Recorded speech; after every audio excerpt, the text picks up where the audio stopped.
In 2020, the Chinese, in violation of multiple agreements, brought large number of forces to our border, and they did it at a time when we were under COVID lockdown in this country. It's a very abnormal deployment today along the line of actual control. Why is today Indian business buying so much from China? Is it really good for the future of the country? Is it good for your own business to be dependent on some other source, which could leverage it at some point of time for some non-business related reason?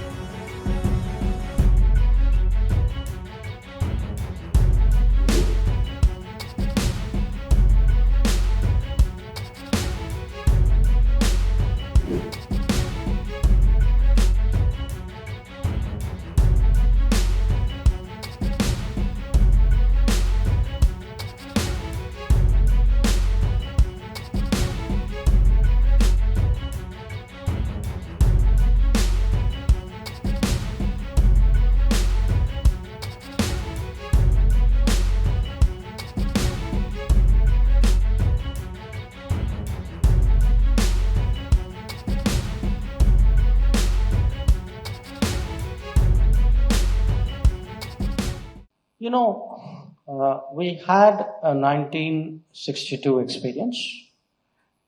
Useful to remind ourselves of it because some people are in denial. But it wasn't just 1962. After 62, 1988, Rajiv Gandhi went to China. In many ways, that was the key step towards normalizing our ties.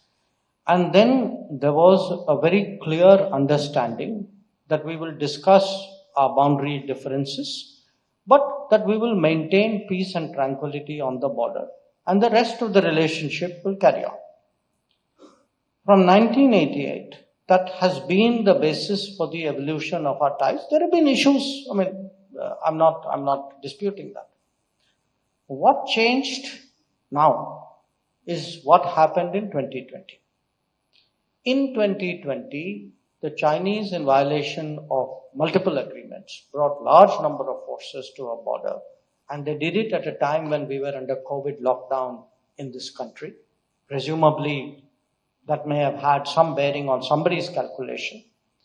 Now, we responded by counter-deploying our forces, and then all of you are familiar with the story. We had the clash in Galwan, and for 4 years now, we are both deployed ahead of our normal base positions, normal patrolling zones out there. So it's a very abnormal deployment today along the line of actual control. Now, given this tension between the two countries, it's not a matter of we had a conflict 62 years ago. It is what is happening today on the border. As Indian citizens, none of us can or should disregard actually the security of our country, the state of our borders.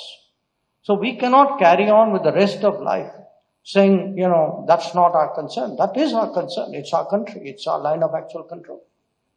So it is today a challenge. Now there is an economic challenge, and that economic challenge was exactly what I spoke about. Our neglect of manufacturing and infrastructure in previous years. That why is today Indian business buying so much from China? Partly you can say, their manufacturing scale, their infrastructure efficiencies, there's the nature, the subsidies that they give, the nature of their economy, that gives them an advantage. But I urge you all to think about it. Is it really good for the future of the country? Is it good for your own business to be dependent on some other source, which could leverage it at some point of time for some non-business related reason? So there is today a big economic security debate underway in the world, not just in India. It's happening in Europe. It's happening in the United States. That countries feel today that many core businesses must stay within the country. That supply chain should be shorter. If you don't make everything, at least supply chain should be reliable.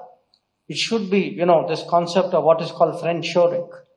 At least it should be with some country which will not mix business and politics. Someone with whom you don't have a boundary dispute. So I think this is a dilemma, but the answer to this dilemma is not entirely in the hands of the government. A large part of it is decisions which business has to make. And what the government would do is, we will definitely in different sectors, because you can't do everything at one time. But certainly in sensitive sectors, we will be very, very careful. Who does what and where do we source from and who's eligible for what. I think that is a national security obligation that we have. And this government is very, very clear and conscientious about its national security obligations.